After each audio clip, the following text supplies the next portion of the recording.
Oke, tadi kita coba yang Champions League. Mas Haryo dari awal yakin justru Arsenal di juara di Champions. Iya, gue sih bilang ini yang dari DPI minggu lalu ya, Batman versus Joker bang. Immovable Object lawan Unstoppable Nggak, tapi Force. dengan kondisi sekarang mereka akhirnya juara duluan dan sebagainya. Berpengaruh nggak terhadap Sangat, odds-nya Arsenal yang ternyata kayaknya malah ikut naik nih Gua untuk rasa menang. Sky high, mereka tinggi banget kepercayaan diri mereka lawan PSG dan mereka sadar musim lalu gue rasa mereka tim yang paling bisa nyulitin PSG selain Liverpool. Jadi gue rasa di musim ini mereka nggak punya alasan untuk takut, kepercayaan diri. Dan Arsenal banyak kita ledekin botol. Gue masih bilang mereka sekarang masih botol, tapi botolnya udah beda bang. Udah botol yang isinya gin. Yang jinnya bisa keluar kalau lu minta apa bisa diturutin nih. Mereka udah tahu. Minta apa? Siapa yang nurutin maksudnya? Mereka minta, gue pengen juara champion. Dikasih sama jinnya. Jinnya tuh siapa? Gin tonic bang kayaknya bang. Ini bedanya Arsenal, mereka masih botol musim ini, tapi botolnya udah beda. Bukan botol ledekan lagi, tapi botol ginnya udah lepas menurut gua. Jadi Arsenal menurut lu beda. sekarang lebih besar mana kansnya? Arsenal punya 50-50 peluang. 50-50. Oke, Arnan gimana Nan Champions League? Ya tadi setuju sama Bu Rizal ya, memang mereka udah memastikan juara IPL nih, Bung Valen, itu membuat mental mereka naik pasti. Dan mereka sangat siap untuk menghadapi final ini. Jadi ya menurut saya sih emang peluangnya akan jadi 50-50 betul, setuju sih. Kalau sebelumnya mungkin 60-40 gitu ya lebih kepada PSG. Sekarang dengan mereka sudah membuktikan diri jadi juara, ya udah membuktikan mereka bisa memang mampu. Dan mereka ya sekarang 50-50 sih. 50-50. Jadi 50-50 ya? 50-50. Kalau 50-50 gue malah yakin PSG juara. Setuju Tapi sih. kalau kalau odds-nya Arsenal makin di bawah, gue malah ke Arsenal. Tapi kalau malah jadi 50-50, gue malah yakin PSG. Rosi Aryo gimana? Iya, tadi lu lihat masih 94% ya PSG. Odds-nya. 94 lawan 6%. Ah, berarti masih bisa Arsenal. Kalau gue sih lebih ke defense memang. Karena ketika banyak banget yang muji laga Munchen lawan PSG. Kalau gue bilang itu nightmare buat pelatih sih. Lu setiap serangan menjadi gol, itu something wrong sebetulnya dari setup defense lu gitu.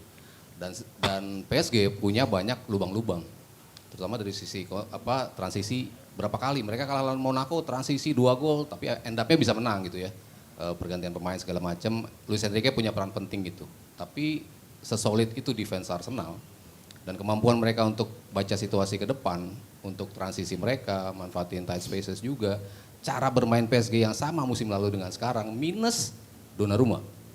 Itu justru gue lihat sebagai hal yang positif buat Arsenal gitu. Kalau masih ada Donnarumma mungkin agak bisa ke PSG gitu. Tapi keren loh kiper PSG ngopernya selalu ke kiri out Ya, gitu. Keluar ya. Buat langsung ada Strategi. lemparan bebas, buat langsung ada aksi ofensif gitu kan. Iya kan?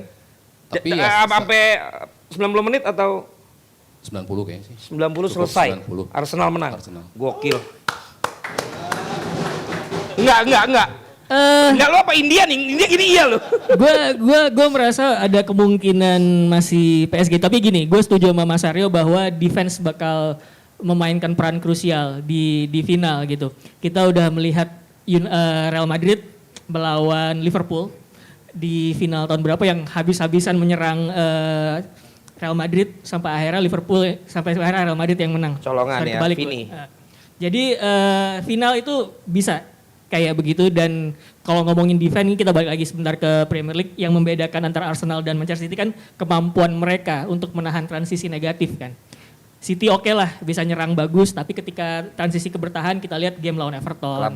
Kelabakan gitu. Lawan Bournemouth apalagi yang terakhir tuh kemarin gitu. Ya. Jadi itu beneran bisa jadi kunci defense itu. Tapi balik lagi ada satu faktor yang mungkin dalam beberapa musim terakhir itu menjadi sesuatu faktor X dalam tanda kutip di sepak bola Eropa. Ketika banyak tim mulai main posisional seperti halnya Pep Guardiola di Barcelona dulu. Mulai banyak kecenderungan pelatih-pelatih ini ngasih sedikit individual brilliance, kemampuan flair pemain gitu ya. Itu salah satunya Luis Enrique.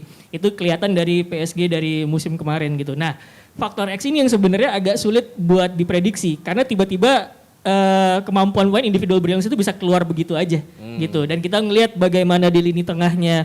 Saya nggak bilang PSG itu front three ya, lebih kayak front six sebenarnya. PSG itu kayak front six menurut saya karena 3 lini tengah sama 3 lini depannya itu bisa berotasi dengan sangat-sangat cair gitu. Itu game atau itu taktik yang sangat posisional sebenarnya. Cuman kemampuan Kvaratskhelia, kemampuan Dembele, bahkan Vitinha sama João Neves itu kan juga keluar, tidak terlalu rigid mereka kemampuannya gitu. Jadi ini faktor X yang menurut saya bisa memengaruhi partai final. Makanya masih 50-50 nih gitu. Kita bakal ketemu tim yang sangat-sangat bagus ketika defense, tapi di sisi lain PSG ini punya kemampuan tiba-tiba ngebongkar itu, tiba-tiba mungkin mereka ngeluarin sepakan dari luar kotak penalti terus gol, itu kan bisa kejadian juga gitu dengan kemampuan teknikal pemainnya gitu. Jadi masih harus dilihat lagi sih kalau buat gue. Masih harus dilihat lagi guys. Oke.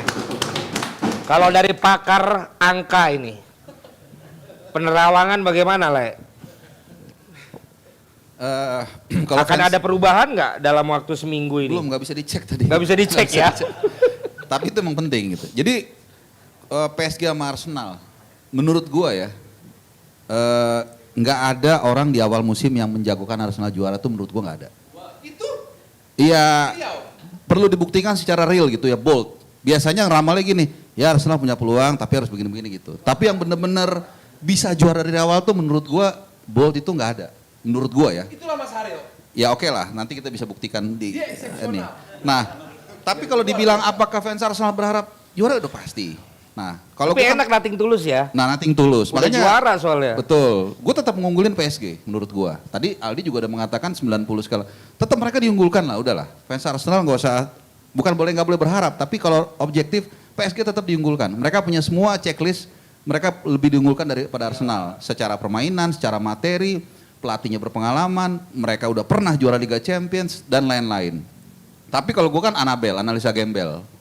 Gue ngelihat tuh patternnya itu memang kok kayaknya semesta gak ngasih harapan ke Arsenal. Oh. Dari mulai bracketnya jalurnya gampang. Bener.